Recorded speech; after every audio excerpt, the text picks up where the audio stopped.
नमस्कार दोस्तों, कैसे हो आप। कृष्णा क्लासेस 360 में आपका स्वागत है। तो आज आपके सामने फिर हाजिर हम एक और नए चैप्टर के साथ। जो आज का चैप्टर रहने वाला है हमारा वो है चंगेज़ खां, या जैसे हम यायावर साम्राज्य कह सकते हैं। तो ये इस चैप्टर के बारे में संपूर्ण जानकारी आपको देंगे। अगर देखिए यहाँ से भी आपका एचटेट में एक क्वेश्चन आता ही आता है। अगर पिछले साल देखें यहाँ से एक क्वेश्चन आपका बना था, और देखें तो इतना हार्ड क्वेश्चन नहीं था थोड़ा सा आसान क्वेश्चन, परंतु फिर भी क्या है, अगर आपने बिल्कुल चैप्टर पढ़ नहीं रखा तो आपसे वो क्वेश्चन होगा नहीं, क्योंकि हमें पता है कि एक एक नंबर हमें किस प्रकार बटोरने होते हैं एचटेट के लिए, क्योंकि आपका 60 नंबर का ही पूछा जाता है, आपका सब्जेक्ट होता है। तो हमें क्या है, सभी टॉपिक पढ़ने जरूरी हैं। तो इसलिए क्या है, हो जाइए तैयार और बिल्कुल आप नोट्स बनाना शुरू कर दीजिए। और क्या है, या आप इनके क्या है स्क्रीनशॉट ले सकते हो। तो सबसे पहले देखो, हम चंगेज़ खां के जो जीवन है उसे जानने से पहले हम वहाँ की क्या है स्थिति क्या थी जब चंगेज़ खां वहाँ पर नहीं था, या कहें तो उसका जन्म वहाँ पर नहीं हुआ था। तो उस समय पर जो मंगोल है, जो आपका जो देश है, क्योंकि मंगोल है जो मंगोलिया जो आज देश है, वहाँ पर क्या है सिचुएशन क्या है, उन सभी के बारे में जानने वाले। जैसे आपको बताइए, सबसे पहले क्या है, हम जो टॉपिक पढ़ते हैं उसके बारे में सबसे पहले हम लोकेशन बताते हैं आपको कि वो है कहाँ पर। तो जो इसकी लोकेशन है वो आपका जो मंगोलिया देश है वहाँ पर इसकी लोकेशन रहने वाली है। और आप इस मैप के जरिए देख सकते हो कि इसमें क्या है, ये टोटली जो क्षेत्र है वो सारा का सारा मंगोलों के अधिकार में आ गया था। तो ये था आपको ये मंगोल है। तो सबसे पहले देखेंगे चंगेज़ खां के उत्थान से पूर्व क्या मंगोल की स्थिति क्या थी, इसके बारे में चर्चा कर लेते हैं। देखो, मंगोल थे, हमें पता है कि जो चंगेज़ खां है मंगोली था वो भी। उसके बाद देखें, जो मंगोल मध्य एशिया के आधुनिक मंगोलिया प्रदेश में रहने वाले एक यायावर समूह था। यायावर मतलब देखें तो ये क्या है, घुमक्कड़ समूह था। एक स्थान से दूसरे स्थान पर क्या है अपने भोजन की तलाश में घूमते रहते थे। इनका देखेंगे कोई स्थायी निवास नहीं है। उसके बाद देखें, देखो 12वीं सदी में, जो आपके 12वीं शताब्दी में चंगेज़ खां के उत्थान से पूर्व मंगोलिया यायावरिता के स्वरूप की मुख्य विशेषताएं। अब देखेंगे इनकी विशेषता, देख लेते हैं कि क्या इनकी विशेषता रही। सबसे पहले देखेंगे इनका प्रमुख व्यवसाय क्या था। व्यवसाय देखेंगे तो इनका क्या है, बिजनेस क्या है। तो देखो 12वीं शताब्दी में कबीलों का मुख्य क्या व्यवसाय, इनका पशुपालन था, क्योंकि पशुपालन कर रहे थे। एक और बात ध्यान देना यहाँ पर कि ये कृषि नहीं कर रहे हैं। क्यों? क्योंकि ऐसी स्थिति वहाँ पर है ही नहीं कि वहाँ पर कृषि भी की जा सके। ठीक, आगे देखेंगे, उस समय मंगोलिया में अनेक अच्छी चारागाहें थी, क्योंकि वहाँ पर जो पहाड़ी क्षेत्र है जिसके तलहटी में क्या है बहुत अच्छी घास होती थी, परंतु क्या वहाँ पर कृषि के योग्य वो नहीं थी। तो घास हो रही है जिसके कारण क्या है वो पशुपालन अच्छे प्रकार से करते थे। आगे जानेंगे किन किन पशुओं का वो पशुपालन करते थे, सभी के बारे में डिटेल्स जानेंगे। अब देखिए जो आगे हमारा अल्ताई पहाड़ियों, जो आपके अल्ताई पहाड़ियाँ वो की बर्फीली चोटियों से निकलने वाली सैकड़ों झरनों तथा ओनोन, ये नदी है जहाँ पर क्या चंगेज़ खां का जन्म ही होता, वैसे तो ओनोन नदी के किनारे, एवं क्या सेलंगा नदियों के पानी के कारण यहाँ हरी जो घास प्रचुर मात्रा में उपलब्ध होती है। हैं, उसके बाद देखेंगे मंगोल जिन पशुओं का पालन करते थे उनमें प्रमुख देखेंगे कौन से, आपका घोड़ा एवं क्या है भेड़े इनमें प्रमुख रहेंगी। वैसे अगर देखिए गाय भी पालते थे और अन्य पशु भी पालते थे वो, परंतु और देखेंगे देखो इसके अतिरिक्त गाय, बकरी, ऊंट पालते थे, इनका भी क्या है पालन कर रहे हैं। इन पशुओं का प्रयोग वे दूध, मांस, ऊन प्राप्त करने के लिए तथा सामान को एक स्थान से दूसरे स्थान पर ढोने के लिए करते थे। उसके बाद देखेंगे घोड़ों का प्रयोग वे घुड़सवारी के लिए करते थे। मंगोल घोड़ों पर सवार होकर युद्ध में भाग लेते थे, क्योंकि क्या है इनका प्रमुख व्यवसाय देखेंगे, वैसे तो पशुपालन है, परंतु अगर वैसे देखें तो ये क्या है युद्ध लड़ने में बड़े माहिर थे। और युद्ध किस पे लड़ रही है, घोड़ों से लड़ते थे। उसके बाद देखेंगे उस समय मंगोलिया की भौगोलिक परिस्थितियां कृषि के अनुकूल नहीं थी। अगर देखिए आज तो अनुकूल है, परंतु क्या उस समय पर कृषि के लिए बिल्कुल अनुकूल नहीं थी। इसका मतलब क्या है वहाँ पर कृषि कर ही नहीं रहे थे। आगे देखिए, अतः यायावर कबीले कृषि कार्य नहीं करते थे। इस कारण यायावर कबीले की अर्थव्यवस्था घनी जनसंख्या वाले क्षेत्र का भरण पोषण करने में समर्थ नहीं थी, अतः ये कोई नगर भी नहीं हो पाया। यहाँ पर देखेंगे जैसे मैंने आपको बताया था पहले ही कि क्या यायावर जीवन व्यतीत कर रहे हैं। यहाँ पर कोई बड़ा शहर है ही नहीं, एक स्थान से दूसरे स्थान पर क्या है जा जाकर ये क्या है भोजन की तलाश में या आक्रमण करते थे, युद्ध लड़ते थे, जिसके कारण क्या फिर ये अपना भोजन जुटाते थे। इस प्रकार वहाँ के जो पालतू पशु हैं उनसे मांस प्राप्त कर रहे हैं, और देखेंगे जो जंगली पशु हैं उनका भी शिकार करके ये मांस प्राप्त करते थे, तब जाकर ये क्या है भोजन ग्रहण कर पाते थे। इस प्रकार की यहाँ पर स्थिति है। आगे जानेंगे, देखो अब देखेंगे इनके निवास स्थान क्या था, जहाँ पर वो रहते थे, सभी के बारे में देखो चर्चा करेंगे अच्छे से। देखो यायावर कबीले चारागाह की तलाश में एक स्थान से दूसरे स्थान पर घूमते रहते थे। अतः वे किसी स्थान में स्थायी रूप से नहीं रहते थे। मैंने आपको बताया कि क्या है, एक स्थान पर नहीं रह रहे, वो घूम रहे हैं, वो भोजन की तलाश में। मंगोल गोलाकार तंबू में रहते थे जिसे जर कहते थे। ये याद रखना आपका कि जर क्या है पूछ लेगा एग्जाम में, ऐसे ही क्वेश्चन आते हैं आपके कि जर क्या है, तो जिस तंबू में रह रहे हैं वो उसे क्या है, जर कह देगा है। ये क्या है, गोलाकार तंबू होते थे। उसके बाद देखेंगे वे तंतु सन के क्या है बने होते थे। किसके बने होते हैं, सन के बने होते थे। कभी कभी देखेंगे ये खाल के भी बने होते थे। उसके बाद देखेंगे इन तंबुओं के कहा क्या, प्रवेश द्वार। इन तंबुओं का प्रवेश द्वार दक्षिण की ओर होता था। अगर देखो दक्षिण की ओर क्यों है, चलो ये जान लेते। देखो इसका कारण यह था कि मंगोलिया शीत हवाएं उत्तर की ओर से आती थी। तंबू अब देखेंगे क्योंकि क्या है, देखें अगर यहाँ पर तंबू बनाने की कोशिश करें इस प्रकार से, तो क्या है जो हवाएं हैं वो हवाएं क्या इधर साइड से आ रही हैं, ठीक, उत्तर साइड से। इनके तंबुओं के जो गेट क्या है इस साइड है, देखेंगे तो इधर साइड ही है।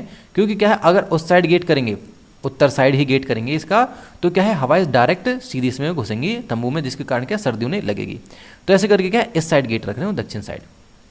उसके बाद देखेंगे तंबू को दो भागों में बांटा जाता था। एक भाग में क्या है मेहमान रहते थे, हाँ, उसके बाद दूसरे भाग में क्या है उनके घर के सदस्य रहते थे। इस प्रकार क्या है वो तंबू अपने बनाते थे।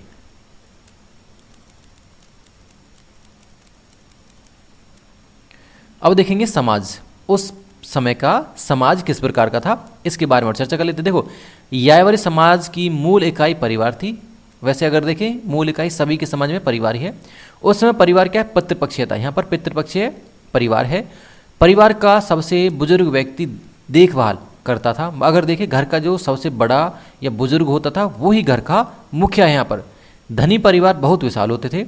जो धनी परिवार हैं वो क्या है उनकी संख्या देखें तो ज़्यादा है और थोड़ा सा पावरफुल है, शक्तिशाली भी है। वहाँ पर उनके पास अधिक संख्या में पशु चारागाहें होती थी, मतलब जो चारागाह के लिए क्षेत्र है वो होता था ज़्यादा से ज़्यादा। इस कारण उनके अनेक अनुयायी होते थे। देखिए तो उनके साथी बहुत ज़्यादा हैं। तथा स्थानीय राजनीति में उनकी उल्लेखनीय भूमिका होती थी। प्राकृतिक आपदा के दौरान देखेंगे जो प्राकृतिक आपदा आती थी, जैसे कि भीषण आपकी शीत ऋतु के दौरान एकत्रित की गई शिकार एवं अन्य सामग्री को समाप्त हो जाने पर या समाप्त जो हो जाती थी, तो इस स्थिति में वे वर्षा न होने पर घास के मैदानों के सूख जाने की स्थिति में उन्हें भोजन एवं चारागाह की खोज में भटकना पड़ता था। देखेंगे अगर ऐसी स्थिति आ रही है आपातकालीन, तो वो क्या है आपके जैसे आपदा वाली स्थिति पैदा हो रही है, तो क्या है उन्हें एक स्थान से दूसरे स्थान पर क्या भटकना पड़ता था। क्योंकि क्या है काफ़ी दिन तक ना बारिश हो रही है, बारिश तो वो अगर देखे ना के बराबर होती थी, जिसके कारण क्या है सभी के सभी जो चारागाह सूख जाते थे। वहाँ पर जो चारागाह सूखने के कारण क्या वहाँ पर पशु भी नहीं आते थे, जिसके कारण क्या पशु कहीं दूर चले जाते थे, तो जिसके कारण उन्हें क्या है दूर दूर तक जाना पड़ता था। इस कारण वे क्या है लूटपाट करने के लिए क्या है बाध्य हो गए। क्योंकि क्या लूटपाट फिर अब उनके पास देखो ऑप्शन क्या है, उनके पास एक ही ऑप्शन बचता फिर लूटपाट। अतः परिवारों के समूह अपनी रक्षा हेतु अधिक शक्तिशाली कुलों से मित्रता कर लेते थे। जो कुल होते थे शक्तिशाली कुल है उनसे क्या मित्रता कर लेते थे, ताकि क्या है सभी इकट्ठा होकर क्या है शिकार कर सके, या कहीं अगर उन्हें हमला बोलना है या अगर देखें तो किसी पर आक्रमण करना तो आसानी से आक्रमण कर सके। तथा परिसंघ का संगठन कर लेते थे। अधिकांश परिसंघ छोटे एवं क्या अल्पकालिक, मतलब कुछ ही समय के लिए होते थे, बाकी फिर अलग हो जाते थे। उस समय परिवार में पुत्र होना बहुत ही आवश्यक होता था। उस समय मंगोल समाज में बहुविवाह प्रथा प्रचलित थी, मतलब एक ही व्यक्ति की अनेक स्त्रियां या कहें तो पत्नियां होती थी। उस समय स्त्रियां समाज में बहुत महत्वपूर्ण भूमिका निभाती थी। वे न केवल घरेलू कार्य करती थी अपितु आवश्यकता पड़ने पर रणभूमि में दुश्मनों से लोहा लेती थी। सोचो मतलब घर का काम भी कर रही हैं, ऊपर से क्या है वो युद्ध भूमि में जा रही हैं और वहाँ पर क्या है वो युद्ध भी कर रही हैं। अब उनके भोजन के बारे में देख लेते हैं कि वो क्या है किस किस प्रकार का भोजन कर रहे थे। भोजन के बारे में आपको ऐसे आइडिया हो गया होगा कि क्या है वो जब शिकार कर रहे हैं तो मांस खाते होंगे, शाकाहारी तथा मांसाहारी दोनों ही है, और जो पशुओं का दूध पीते थे। ठीक, ये हो जाएगा। अब देखेंगे देखो यार लोग मुख्य भोजन क्या है मांस दूध है, मांस तथा दूध दोनों ही है। मंगोल घोड़े का मांस खाने के बहुत क्या है शौकीन थे। वे गाय भेड़ बकरी का मांस भी खाते थे। इसके अतिरिक्त वे कुत्तों लोमड़िया खरगोश तथा चूहे का क्या है गोश्त भी खाते थे, मांस भी खाते थे। वे घोड़ों का क्या है दूध पीने के बहुत शौकीन थे। जो आपका क्या है घोड़ी का दूध पीते थे, जिसे क्या है कुम्मी कह दिया गया है। कुम्मी कहते थे घोड़ी के दूध को। मैंने आपको बताया इस प्रकार के जो क्या है क्वेश्चन या कहें जो शब्द आ जाते हैं उन्हें बिल्कुल आप लिख लें, क्योंकि क्या है इसी प्रकार के क्वेश्चन आते हैं एग्जाम में। धनी लोग शराब पीने के शौकीन थे। इसे क्या है चीन से मंगवाया जाता था। जो शराब है इसे क्या है चीन से मंगवाया जाता था। शराब पीने के शौकीन है। इसके सेवन को बहुत सम्मानजनक समझा जाता था। जो भी शराब पीता था, सोचो अगर आज के समाज की बात करें तो उनसे देखें तो उनका कोई सम्मान करता नहीं। आज के देखें तो परंतु क्या उस समय पे क्या है जो शराब पीता था उनका सम्मान किया जाता था। सोचो इतनी देखें तो यायावरता भरी पड़ी इनके अंदर। अब देखेंगे वस्त्र, देखें इनके पोशाक है किस प्रकार की ड्रेस पहन रहे हैं। अब देखो यार लोग सूती, रेशम, ऊनी वस्त्र पहनते थे। जैसे तीनों प्रकार के, रेशम भी है, ऊनी है और आपका देखें सूती वस्त्र पहनते थे। वे सूती एवं रेशमी वस्त्र का चीन से आयात करते थे ये। उसके बाद देखें ऊनी वस्त्र वे स्वयं बनाते थे। जो ऊनी वस्त्र बना रहे स्वयं बना रहे। जनसाधारण के वस्त्र सामान्य प्रकार के होते थे। धनी लोग बहुमूल्य वस्त्र धारण करते थे। सर्दियों से बचने के लिए फर, जो क्या है कोट, फर के कोट एवं क्या है टोपी पहनते थे ये। फर एक तरीके से क्या है देखें तो एक पौधा होता था, और या देखें तो छोटे छोटे बाल होते हैं, उन्हें एक तरीके से फर से निकल आते हैं, वो होता था वैसे देखें तो। स्त्रियों के वस्त्र एवं उनके सिर पर डालने वाला टोप विशेष प्रकार का होता था। और उसके बाद देखेंगे, अब देख लेते हैं मृतकों का संस्कार। पोशाक तो बिल्कुल सिंपल आपके समझ आएगा, बाकी जो नॉर्मल है वही चीज़ है। बाकी देखेंगे आपका मृतक संस्कार देख लेते हैं, थोड़ा सा ये भी इंपॉर्टेंट है। देखो यार लोग या रात्रि के समय मृतकों का संस्कार करते थे। सोचो ये क्या है अपना जो मृतक संस्कार है, जो लोग जब मर जाते थे इनमें से कोई भी, तो उसका क्या है संस्कार रात के समय करते थे। वे सबों को जमीन में दफनाते थे। मंगोल मृत्यु के पश्चात जीवन में विश्वास रखते थे। ये देखिए तो जीवन में विश्वास रख रहे हैं मृत्यु के बाद। अतः वे सबों के साथ खाने पीने की वस्तु, बर्तन आदि को भी रखते थे। धनी व्यक्तियों के साथ अनेक बहुमूल्य वस्तुएं, घोड़े और नौकर स्त्री आदि इनके साथ में दफनाते थे। इस प्रकार की क्या है यहाँ पर प्रथा प्रचलित थी। प्राय वो उस स्थान पर दफन किए जाते थे जिनका चुनाव वे अपने जीवन काल में ही करते थे। ये और इम्पोर्टेंट पॉइंट, मतलब जहाँ पर वो दफनाना चाहते हैं या आप वो जो खुद है दफन होना चाहते हैं उसका निर्णय वो अपने जीवन काल में करते थे, या उन्हें वहाँ दफनाया जाता था जो उनका सबसे प्रिय स्थान हो, ये हो जाता। अब देखिए नेक्स्ट हमारा व्यापार, इसके बारे में और जान लेते हैं कि व्यापार क्या कर रहे हैं और किस किस के साथ वो व्यापार करते हैं। देखो बात है स्टेपी क्षेत्र। जो स्टेपी क्षेत्र अथवा मंगोल में संसाधनों की बहुत कमी थी, अतः यायावरी कबीले व्यापार के लिए अपने पड़ोसी देश चीन पर निर्भर थे। देखें तो चीन पर निर्भर है। उनके व्यापार वस्तु विनिमय, देखेंगे वस्तु के बदले वस्तु पर क्या आधारित था, पैसे नहीं थे अगर देखे उस समय पर। और देखो यह व्यवस्था दोनों पक्षों के लिए लाभकारी थी। मतलब देखिए तो दोनों पक्षों के लिए लाभकारी। क्यों लाभकारी? क्योंकि क्या है जो उनके जरूरत का सामान है वो ले लेते, जो उनके जरूरत का सामान है, इस प्रकार क्या है दोनों के लिए लाभकारी। यावर कबीले चीन से कृषि उत्पादन जैसे लोहे के उपकरण का आयात करते थे। जो चीन के लोग हैं वो क्या कर रहे हैं, देखो चीन से क्या है, चीन से खरीद रहे हैं। कौन? जो आपके यायावर साम्राज्य के लोग हैं, ये खरीद रहे लोहा, वहाँ से उपकरण जो हथियार के लिए उनके लिए उपयोगी थे। उसके बाद देखें इसके बदले वे घोड़ों, फर, शिकारी जानवरों का निर्यात करते थे। कौन है? जो आपके यायावर लोग चीन को बेच रहे हैं, या कहीं तो आदान प्रदान करें। कभी कभी दोनों पक्ष अधिक लाभ कमाने हेतु सैनिक कार्रवाई कर बैठते थे। मतलब क्या है आपस में लूटमार कर बैठते थे, क्योंकि क्या है ज़्यादा से ज़्यादा लाभ कमाने के लिए। उसके बाद देखेंगे इस संघर्ष में यायावरों को क्या है कम हानि पहुंचती थी, क्योंकि क्या है वो बने ही शिकार करने के लिए, तो ऐसे में क्या है वो थोड़े से ताकतवर होते थे जो यायावर साम्राज्य के लोग थे। इसका कारण यह था कि वे लूटपाट और संघर्ष के क्षेत्र से क्या है दूर भाग जाते थे। मतलब यहाँ से क्या है वो दूर भाग जाते थे और अचानक से आक्रमण किया और लूटपाट करके भाग जाते थे। वैसे वो लुटेरे थे, उनके क्या है फितरत थी लुटेरों की थी। चीन को इन व्यापारी आक्रमण से बहुत क्षति पहुँचती थी, अतः चीनी शासकों ने अपनी प्रजा की रक्षा के लिए चीन की महान दीवार, सोचो एक तरीके से सबसे ज़्यादा इंपॉर्टेंट पॉइंट है कि चीन की दीवार क्यों बनाई है, तो इन शिकारियों से कहें तो इन आक्रमणकारियों से बचने के लिए ही चीन की दीवार का निर्माण कराया गया था। चंगेज खां का प्रारंभिक जीवन, अब देखेंगे जो यहाँ से क्वेश्चन आते ज़्यादातर कि चंगेज खां के हम जो जीवन है उसके बारे में और चर्चा कर लेते हैं। तो देखो चंगेज खां यायावर साम्राज्य अथवा मंगोल का सबसे महान एवं प्रसिद्ध शासक था जो चंगेज खां है। चंगेज खां का जन्म 1162 ईस्वी में होता है। चंगेज खां का जन्म जो मंगोलिया के उत्तरी भाग में ओनो नदी, मैंने आपको बताया तो जो नदी थी ओनो नदी के निकट, वहाँ पर उसका जन्म होता है। उसके पिता का नाम क्या होता है? येसुजेई इनके पिता का नाम है। और आगे चर्चा करेंगे। देखो वह एक छोटे से कबीले, इनके कबीले का क्या नाम है? इनके कबीले का नाम है क्यात कबीला था। ये इसके मुखिया थे, इनके जो पिताजी थे वह क्या है बुर्जगिद। बुर्जगिद के क्या है इनका कुल कौन सा था? कुल था इनका बुर्जगिद, क्यात कबीला है। से संबंधित रखते थे।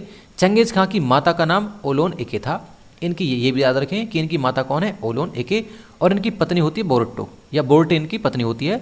उसके बाद देखेंगे चंगेज खां के बचपन का नाम क्या है, तैमुजिन होता है। ये क्या है, इनके बारे में कुछ छोटी छोटी बातें कहें या इनके जीवन की बातें होगी, इनके माता पिता पत्नी और किस कबीले के थे, इनके पिताजी का नाम क्या था, वगैरह वगैरह सारा कुछ हो गया।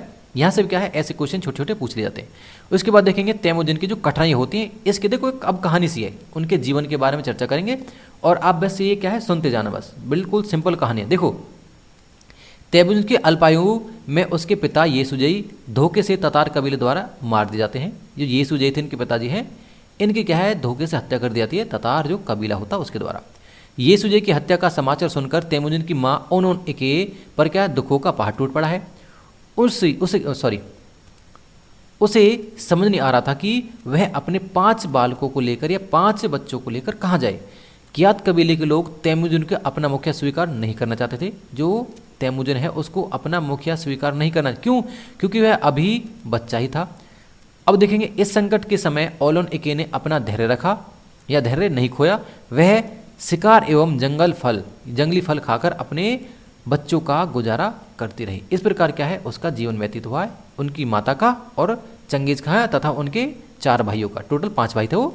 अब देखेंगे नेक्स्ट है जो हमारा, अब देखेंगे जो तैमुजिन के बहादुरी भरे कारनामे हैं, इनके बारे में चर्चा कर लेते हैं कि क्या है वो किस प्रकार एक तरीके से चंगेज खां बनते हैं, सारा का सारा उनके बारे में चर्चा करेंगे। एक बार उनके विरोधी कबीले वालों ने तैमुजिन है पर अचानक से आक्रमण करके उन्हें बंदी बना लिया। निसंदेह यह है तैमुजिन के लिए एक बड़ा विकट स्थिति थी है। ऐसे समय में तैमुजिन ने अपना धैर्य न खोया। इन्होंने भी देखे तो एक दिन जब कबीले के लोग रंगरलियां मना रहे थे तो इस स्वर्ण अवसर को देखकर तैमुजिन वहां से क्या है भागने में सफल होते हैं। वह क्या वापस अपने परिवार सदस्यों के साथ आ मिले। यह घटना उनके जीवन में एक नया मोड़ ले आती है। एक दिन कुछ चोरों ने तैमुजिन के परिवार के 8 घोड़ों को चुरा लिया था। जब तैमुजिन को उनका पता चला तो अकेले क्या है वो उनके पीछे भाग दिए। उसके बाद देखेंगे रास्ते में बोगरचू नामक एक क्या युवक उसके साथ मिल गया और देखेंगे इन दोनों चोरों को क्या है, इन दोनों ने ही चोरों को घेर लिया और बड़ी बहादुरी से क्या है घोड़ों को छुड़वा लिया था। तो देखेंगे उनका क्या बहादुरी भरा कारनामा। देखो इस प्रकार जो इनका जो सबसे पहले जो बोगरचू होता है, बोगरचू इनका सबसे पहला मित्र बनता है, जो इनका साथी होता है। इस प्रकार बोगरचू तैमुजिन का प्रथम मित्र था। मैंने आपको बताया जब तैमुजिन 18 वर्ष का हुआ तो उसका विवाह बोर्टे से कर दिया जाता है। तैमुजिन ने जमुका जो कि एक क्या है जजीरात है कबीले के संबंध रखता था, जजीरात को अपना सगा भाई मतलब आंडा कहते थे, सगा भाई को बताया है। इसके पश्चात तैमुजिन तुगरिल खां है और क्या है औंग खां से क्या है आशीर्वाद लेने के उनके दरबार में जाता है। ये भी क्या है कबीले हैं, अगर देखिए इनके बारे में बात करें तो कबीले हैं। वह कैराइट कबीले का मुखिया था, ठीक, जो मैंने आपको बताया ये कबीले हैं। तथा तैमुजिन के पिता का सगा भाई, जिसे सगा भाई मतलब आंडा था, ये भी एक तरीके से कौन था यहाँ पर देखिए जो कैराइट कबीला है। अब देखिए कैराइट कबीले से इनका क्या है फिर युद्ध होता है। तुगरिल खां ने अपने गर्म उसका क्या है जो तुगरिल खां है उसका क्या है गर्मजोशी से स्वागत करता है, ठीक, तैमुजिन का। इसी समय के दौरान क्या है आपका जो मैरकिट होते हैं, ठीक है ना, मैरकिट कबीले के मुखिया ने तैमुजिन के कैंप पर आक्रमण कर दिया। जो अभी क्या है वो वहाँ पर घूम रहा है, देखें तो उनसे क्या बना रहा है एक गुट बना रहा है तैमुजिन। उसके या उस दौरान क्या है उसके कैंप पर क्या है फिर धावा बोल दिया जाता है, ठीक, किसके द्वारा, मैरकिटों द्वारा। और फिर क्या है बोरट्टो को फिर वो बंदी बना लेते हैं, उसे क्या है किडनैप कर लेते हैं। इस संकट के समय क्या है जमुका और तुगरिल खां, ये इसके दोनों दोस्त होते हैं, जमुका और तुगरिल खां ने क्या है तैमुजिन के बहुमूल्य सहायता की। अतः अपनी पत्नी को मैरकिटों से क्या है छुड़ा लाते हैं फिर। और उसके बाद देखेंगे फिर आगे, अब देखेंगे देखो तैमुजिन का चंगेज खां बनना। देखो ये उसी की आगे की बात है, घटना है, जो क्या है अपनी पत्नी को छुड़ा लाते हैं। देखो अपने परारंग सफलताओं के कारण तैमुजिन का साहस बढ़ गया है। इसी समय जमुका तैमुजिन एवं तुगरिल खां क्या है जो जमुका होता है, जमुका तैमुजिन और तुगरिल खां के मध्य बढ़ते मैत्रीपूर्ण संबंध के कारण ईर्ष्या करने लगता है, जो जमुका होता है, क्योंकि क्या जमुका ईर्ष्या करने लगता है किससे, तैमुजिन और तुगरिल से, क्योंकि क्या है दोनों गहरे दोस्त हो जाते हैं। उसके बाद देखेंगे देखो उसने तैमुजिन के सभी विरोधों या विरोधी कबीलों के साथ गठजोड़ आरंभ कर दिया। मतलब जो उसके विरोधी थे तैमुजिन के, उससे क्या है मित्रता करने लगा, कौन, जमुका। देखो इसके बाद देखेंगे तैमुजिन इसे सहन करने को तैयार नहीं था। अतः तुगरिल खां के सहयोग से दोनों आप देखें तैमूरन और तुगरिल खां इससे क्या है फिर युद्ध मतलब करते हैं या इससे लड़ाई करते हैं। उसके बाद देखेंगे ना देखो अतः उसने तुगरिल खां के सहयोग से जमुका को कड़ी पराजय दी है।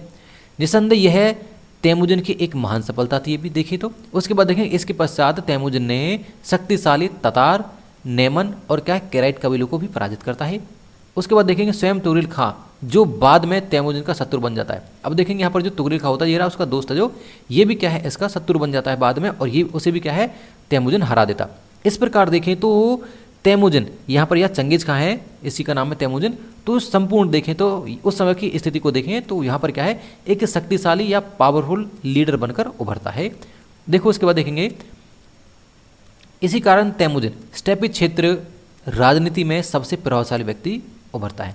तैमूरन इन महान उपलब्धियों को देखते हुए कुरिलताई, जो देखो कुरिलताई आखिर है क्या, इसे क्या है चंगेज खां बनाता है। कुरिलताई एक सभा है, संस्था है जो बड़े बुजुर्गों की होती थी, जो कि मंगोल द्वारा या मंगोल सरदारों की एक सभा थी, जो बड़े बूढ़े थे उनकी एक सभा है।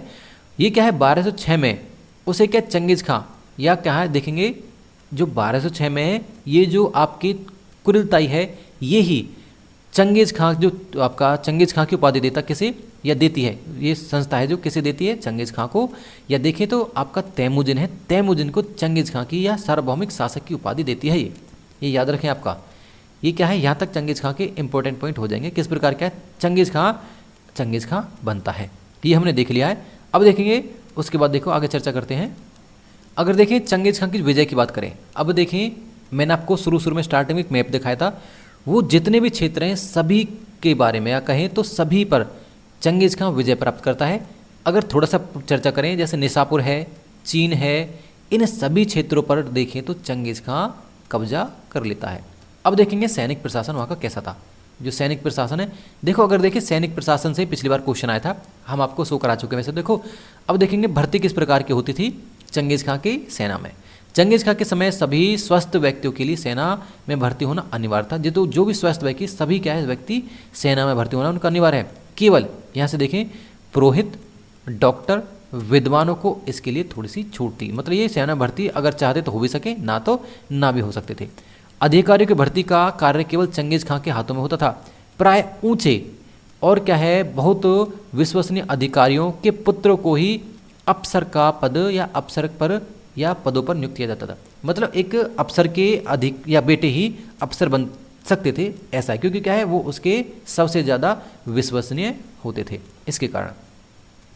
इसके बाद इनका संगठन और देख लेते हैं। देखो संगठन से ही पिछली बार क्वेश्चन आया था भाई, क्योंकि क्या है चंगेज खां की सेना क्या है जो आपकी पुरानी दशमलव पद्धति पर गठित थी, यह क्या 10, 100, 1000 और 10,000 सैनिकों की क्या है एक इकाई में विभाजित होती थी। सबसे पहले देखें 10 जो होते थे सैनिकों की इकाई को क्या कहते थे प्लाटून कहते थे। 100 सैनिकों की इकाई को क्या करें कंपनी कहते थे। 1000 की क्या रहे जो आपकी इकाई है उसे कहते थे ब्रिगेड, और 10,000 की जो इकाई होती है उसे तूमन कहा जाता था। याद रखें प्लाटून, कंपनी, ब्रिगेड और तूमन, ये ही क्वेश्चन आया था अगर देखें पिछली बार यहीं से। देखो चंगेज खां से पूर्व एक क्या है इकाई में एक ही कुल अथवा क्या है कबीले के सैनिक होते थे। देखो चंगेज खां से पहले क्या है अब देखिए जैसे बटालियन बना रखी थी तो एक ही कुल के रहते थे, परंतु क्या चंगेज खान उसे चेंज किया और यहाँ पर क्या सभी कुल के या सभी धर्म के भी लोग यहाँ पर आ सकते थे या सेना में भर्ती वो हो सकते थे। उनकी इकाई का विभिन्न कुलों एवं क्या है कबीलों के सैनिकों का क्या है सम्मिश्रण फिर क्या है या सम्मिलित क्या है चंगेज खां ने, ये हमने अभी देखा है। अब देखेंगे प्रशिक्षण। जो चंगेज खां है उनके जो ट्रेनिंग देखें तो ट्रेनिंग किस प्रकार देता था। देखो चंगेज खां ने सैनिकों के प्रशिक्षण पर विशेष बल दिया है। उसकी संपूर्ण सेना को देखो अपने 4 पुत्रों के अधीन किया, मतलब जो सेना थी उसके 4 पुत्र थे तो चारों पुत्रों में क्या है सेना को बांट दिया गया है। वे विशेष कप्तानों की नियुक्ति करते थे। जो चंगेज खां के पुत्र थे वो क्या है कप्तानों की नियुक्ति कर रहे हैं, जिन्हें क्या है नोयान कहा जाता था। इंपॉर्टेंट अभी नोयान कौन थे, जो कप्तान थे जिनकी नियुक्ति किसके द्वारा की जा रही है चंगेज खां के पुत्रों द्वारा की जा रही है, वो नोयान कहलाते थे। इसके अतिरिक्त सैनिकों को प्रशिक्षण देने में क्या है ऐसे व्यक्ति भी महत्वपूर्ण भूमिका निभाई जिन्होंने चंगेज खां का अपना सगा भाई या अंडा बताया था, ये आपका। उसके बाद देखेंगे आपका अनुशासन डिसिप्लिन किस प्रकार का था चंगेज खां के सेना में। देखो चंगेज खां है जो सेना में अनुशासन को विशेष महत्व देता था। सेना में अनुशासन बनाए रखने के उद्देश्य से उसने कुछ नियम बनाए थे, उनका उल्लंघन करने पर उन्हें क्या विशेष दंड दिया जाता था। इस प्रकार का प्रावधान था। देखिए, युद्ध के आरंभ होने पर छुट्टी पर गए सैनिक क्या तुरंत वापस लौटते थे या तुरंत रिपोर्ट करें। उसके बाद देखेंगे, देखो दूसरा पॉइंट हमारा, सभी सैनिकों के लिए आवश्यकता कि वे अपने अधिकारियों के आदेश का पालन करें। तीसरा आपका, कोई भी सैनिक अपने इकाई को छोड़कर किसी दूसरी इकाई में नहीं जा सकता था। उसके बाद देखेंगे, युद्ध में जाने से पहले सभी सैनिक को अपने हथियारों का निरीक्षण कर लेना चाहिए। कोई भी सैनिक अपने अधिकारियों की अनुमति के बिना लूटपाट न करे। उसके बाद देखेंगे, अधिकारियों द्वारा अनुमति मिलने पर ही लूटपाट आरंभ की जाए। लूट के धन से अधिकारियों एवं क्या है खां का हिस्सा दिया जाए। तो ये सारे के सारे पॉइंट है जो इनके कुछ उन्होंने रूल रेगुलेशन अपने बना रखे थे। अब देखेंगे, चर्चा करें, हमारा जो 5वां पॉइंट है, देखो सेना की कुल संख्या कितनी थी। तो सेना की कुल संख्या क्या है, 1 लाख या 1.5 लाख के बराबर थी, कुछ ऐसा कहते हैं, अनुमानित है ये इतनी रही होगी, 1 लाख से 1.5 लाख के समथिंग। उसके बाद चर्चा करें हथियार एवं सामान। तो हथियार और सामानों की बात करें, उस समय घुड़सवार सेना का युग था, मैंने आपको बताया था, क्योंकि घुड़सवारी पर ज़्यादा जोर दिया जाता था। उसके बाद देखेंगे, अतः प्रत्येक सैनिक के पास 1 से अधिक घोड़े होते थे। ये घोड़े बहुत फुर्तीले होते थे। प्रत्येक घोड़ा एक दिन में 100 मील दौड़ सकता था भी। हल्के घुड़सवार जो होते थे उनके सैनिकों के पास 2 धनुष, 2 तरकस, जिसमें तो क्या तीर रखते थे, तरकस होता था। इसके देखेंगे, इसमें अनेक तीर रखे जाते थे। मंगोल सैनिक तीरंदाजी में कुशल थे। जो मंगोल थे बिल्कुल कुशल हैं तीरंदाजी में। उनके द्वारा छोड़े गए जो तीर 200 से 300 गज की दूरी तक का है तबाही मचाने के लिए सामर्थ्य रखते थे या आपका समर्था रखते थे। उनके तीर इतने नुकीले होते थे कि लोहे को भी क्या है वो उसमें भी सुराख कर देते थे। ये तीर शत्रु सेना में तहलका मचा देते थे। भारी घुड़सवारी सैनिक तलवार एवं क्या भालों से लैस होते थे।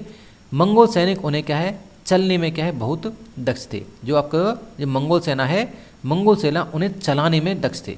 ये हो जाएगा पॉइंट। इसके बाद देखेंगे, देखो हमारा ये भी हथियार है, सामान है, किस प्रकार का था ये हमने देख लिया। देखो अभी 1-2 पॉइंट इसमें और हैं, उन्हें और चर्चा कर लेते हैं अभी। देखो इसके अतिरिक्त मंगोल सेना शत्रु के दुर्गों का विनाश करने के लिए घेराबंदी, देखो जो आपका दुर्ग है, कहें तो जो शत्रु का दुर्ग है उसे क्या है घेराबंदी कर लेते थे। एवं क्या है नेफ्ता बमबारी। देखो नेफ्ता बमबारी है क्या है? जिस प्रकार देखो मैं बताऊं आपको, ये होता था आपका डीजल या कहें तो मिट्टी का तेल, उसे क्या है किसी पात्र में भरकर या कपड़े में भिगोकर क्या है इससे क्या है वो बमबारी करते थे, तो आग लगा देते थे। ये थी आपकी नेफ्ता बमबारी का प्रयोग करते थे। प्रत्येक मंगोल सैनिक लोहे का टोप, क्या है लोहे का टोप, छाती एवं क्या है भुजाओं पर लोहे के कवच ये धारण करते थे।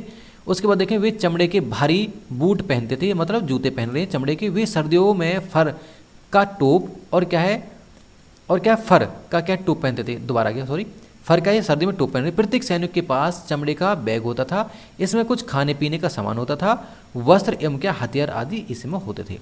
घोड़ों की सुरक्षा के लिए उन्हें चमड़े का कवच पहनना होता था। मतलब देखिए तो जो घोड़ा है, घोड़े की सुरक्षा के लिए उन्हें क्या है चमड़े का कवच पहना जाता था घोड़ों का भी, तो ताकि क्या है तीर उन्हें लग ना जाए। तो इस प्रकार क्या हमने बिल्कुल सेना को अच्छी प्रकार से देख लिया है। अब चर्चा करते हैं नेक्स्ट जो हमारा, अब देखते हैं नागरिक प्रशासन। नागरिक प्रशासन क्या है हमारे लिए सबसे ज़्यादा जरूरी है। यहीं से क्या है क्वेश्चन आते हैं आपके। देखो खां की स्थिति क्या है, अब देखेंगे। देखो मंगोल साम्राज्य में खां की स्थिति सर्वोच्च थी, उसे असीम शक्तियाँ प्राप्त थीं। यद्यपि खां की शक्तियों किसी तानाशाह से कम नहीं थी, फिर भी क्या है उस पर जो आपकी कुरिलता ही है वो कुछ अंकुश लगाती थी। ये हो जाएगा थोड़ा सा खां की स्थिति। खां का मतलब क्या है जो मंगोल है, जो मंगोल जो भी शासक रहेगा उसकी स्थिति है। यहाँ से देखेंगे ये क्वेश्चन मतलब उलूस है जैसे आपका, और यास है, याम है, ये 3 है, यास याम और उलूस। यहाँ से क्वेश्चन आपके बनते हैं। देखोगे देखो मंगोल प्रशासन की एक उल्लेखनीय विशेषता चंगेज खां द्वारा उलूस का क्या है गठन था। देखेंगे उलूस है क्या। इसके अनुसार चंगेज खां ने नवविजित क्षेत्र पर शासन करने का उत्तरदायी अपने 4 पुत्रों को दे दिया था। देखो जो नए विजित क्षेत्र हैं, क्वेश्चन ऐसे आएगा कि जो नवविजित क्षेत्र हैं, जो नए नए अभी जीते हैं, उन्हें क्या कहा जाता था, उन्हें उलूस कहा जाता था भाई। उसके बाद देखेंगे उलूस से भाव किसी निश्चित भूभाग से नहीं, क्योंकि इसमें लगातार परिवर्तन होता था। देखो ये किसी निश्चित भूभाग की बात नहीं कर रही, ये बस इतना है कि ये क्या है आपका नवविजित क्षेत्र तो है, परंतु क्या है ये निश्चित नहीं है इसकी सीमा। क्यों? क्योंकि इसके 4 पुत्रों को इसने हिस्से डिवाइड नहीं किए हैं कि भैया ये आपका, ये आपका, ये आपका। उसने कहा भी आप चारों सम्मिलित रूप से आप शासन करो। क्योंकि क्या क्या है, अगर वो शासन देखो और युद्ध करेंगे तो क्या है अन्य क्षेत्रों को विजित करेंगे, वो किसके कंट्रोल में आएगा। तो ऐसे करके क्या है उसने कहा भैया आप चारों ही सम्मिलित रूप से कहें तो अपना क्या है अपना अपना हिस्सा देख लो। परंतु इसने सीमा नहीं बटी, याद रखना, इसने अपने बेटों की क्या है जो क्षेत्र बट देंगे उसकी सीमा नहीं बटी है, इसे याद रखें जरूर। आगे देखो उलुस में, अभी हम उलुस पे ही हैं। उलुस में चंगेज खां के पुत्रों की स्थिति उपशासक जैसी थी, मतलब शासक नहीं उपशासक, तब तक क्या है चंगेज खां, जब तक क्या है उपशासक है, बाकी क्या है बाद में शासक बनेंगे। उसके अधीन अलग अलग सैन्य टुकड़ी जिन्हें तामा कहते थे, तामा क्या होते थे, सैन्य टुकड़ी थी। वे अपने अधीन क्षेत्रों से लोगों को सेना में भर्ती कर सकते थे। इन्हीं लोगों या उन्हें लोगों पर नजर या उन्हें लोगों पर नए कर लगाने का अधिकार दिया गया था। ठीक, उसके बाद देखेंगे इसके चलते बाद में जोची जो इसका बेटा होता है ने दक्षिण रूस जो आपका गोल्डन हर्ड होता है एवं क्या है तोलोई वंश के या तोलोई के वंशजों ने चीन में क्या है युआन वंश और क्या है ईरान में इलखानी वंश की स्थापना करते हैं। जो क्या है इनके जो बेटे होते हैं ये अलग अलग क्या है क्षेत्रों में अलग अलग वंश की फिर ये शाखा अपनी बट देते हैं, जिसके कारण क्या है इनके अलग अलग वंश शुरू हो जाते हैं। अब देखेंगे देखो याम क्या है, याम भी हमारे लिए क्या है बहुत इंपॉर्टेंट है। देखो चंगेज खां की एक बहुमूल्य देन याम की स्थापना करना था। याम एक क्या है एक प्रकार की सैनिक चौकियां हैं। यहां से देखो सैनिक चौकियां क्या रहेगा, देखो अगर यहाँ इस साइड देखो आप तो ये क्या है आपकी सैनिक चौकी मैंने आपको बना दी, इस प्रकार की सैनिक चौकी होती थी। देखो प्रत्येक 25 मील पर होती थी। यहाँ पर क्या है पहले से ही एक जो आपका व्यक्ति है या दो व्यक्ति घोड़े पर पहले से ही तैनात होते। अगर कोई खबर यहाँ से निकली है तो क्या है यहाँ पहुँचती थी, यहाँ पहले एक घोड़ा लेकर तैयार है, उसके बाद में क्या है वो यहाँ पहुँच रहा है, यहाँ भी एक पहले से घोड़ा लेकर तैयार, जो यहाँ से निकला वो अपना घोड़ा यहाँ खड़ा कर देता था, उसके बाद में क्या है जो यहाँ व्यक्ति था वो आगे जाएगा। इस प्रकार क्या है सिलसिला जारी रहता था और बड़े ही फास्ट तरीके से कहें तो जो उसकी न्यूज़ है खबर है कहाँ तक राजा तक पहुँच जाती थी, अगर कहीं भी क्या है कुछ हलचल पैदा हो रही तो इस प्रकार। ये थी आपकी क्या है सैनिक चौकियाँ। अब देखेंगे थोड़ा सा और जाने समझाने के लिए, इन्हीं सैनिक चौकियों में क्या है कुछ देखे तो रहने की व्यवस्था भी है। किसके लिए, जो यहाँ पर व्यापारी आते थे या कुछ जो यात्री आते थे उनके लिए व्यवस्था भी है। इनके लिए क्या है पास जारी किया जाता था जिसे जेरीज कहते थे। ये है सारा का सारा, इन्हें क्या हम आगे देखेंगे। देखो अब यहाँ से देखें, देखो इन चौकियों में घुड़सवार हैं, संदेशवाहक तथा क्या है फुर्तीले घोड़े सदैव तैनात रहते थे। घुड़सवार संदेशवाहक सभी प्रकार के सरकारी संदेशों को एक स्थान से दूसरे स्थान पर ले जाते थे। मैंने आपको बताया क्या संदेश ले जाने का काम करते थे। यह क्या है इन यामों में ठहरने वाले यात्रियों की सुविधा के लिए इनके खाने पानी का इंतजाम कर रखा था। मैंने आपको बताया यहाँ पर क्या है जो यात्री भी आते थे उनके लिए क्या है खाने पाने का या खाने पीने देखें तो और क्या है यहाँ पर जो ठहरने का भी इंतजाम इनके लिए कर रखा था। इसके लिए क्या है उन्हें टैक्स पे करना पड़ता था। आगे देखेंगे, देखो यहाँ से देखो यात्रियों की सुरक्षा के लिए सरकार की तरफ से एक प्रकार का पास जारी किया जाता था। इस पास को क्या है पैजा, इस पास को पैजा कहते थे और मंगोल भाषा में से क्या है जेरिज कहते थे। जैसे मैंने आपको बताया प्रत्येक याम में यात्री को इन पासों के अनुसार सुविधा दी जाती थी। अगर देखो पास कितने प्रकार के होते थे, पास है 3 प्रकार के। देखिए जैसे गोल्ड का बना होता था, इसके बाद देखेंगे तो आपका जैसे चांदी का था, उसके बाद देखें तो लोहे का होता था। इस प्रकार के जैसा जिसका पास है ऐसी उसकी फिर सुविधा दी जाती। सोने का पास है तो क्या है उसे अच्छी सुविधा दी जा रही है, अच्छा कमरा अच्छा खाने पीने के लिए दिया जा रहा है। तो ये था इन चौके के कारण सड़क मार्गों को सुरक्षित बनाया जाता था।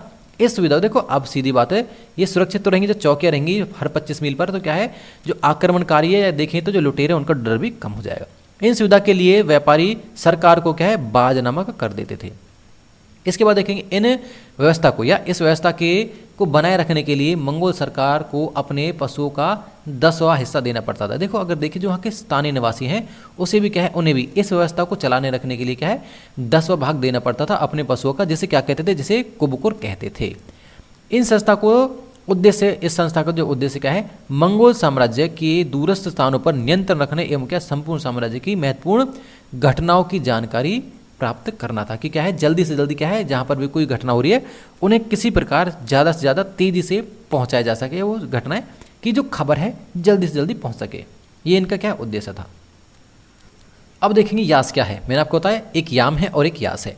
यास का है देखो ये भी बिल्कुल सिंपल है। इसमें क्या है देखो मंगोल द्वारा कुछ क्या है कानून नियम बनाए जाते हैं, ये जो मंगोल शासक द्वारा उसे यास कहा गया है। देखो मंगोल शासन या प्रशासन चलाने में यास महत्वपूर्ण भूमिका निभाता है। ये यास क्या है, विधि कानून थे। आपको मैं बताऊँ, मैंने आपको बताया कि विधि कानून है। इसे क्या है, चंगेज़ खां के शासनकाल में 1206 में क्रूरता द्वारा क्या है इन्हें पारित किया जाता है, जो इनके लिए कुछ क्या है नियम कानून होते हैं अपने शासन को चलाने के लिए। इन नियमों को क्या है 1218 में अंतिम रूप इन्हें दिया गया है। फिर उसके बाद देखेंगे धार्मिक नीति, और देखिए जो चंगेज़ खां की धार्मिक नीति क्या थी। मंगोल शासकों का धर्म में बहुत विश्वास था।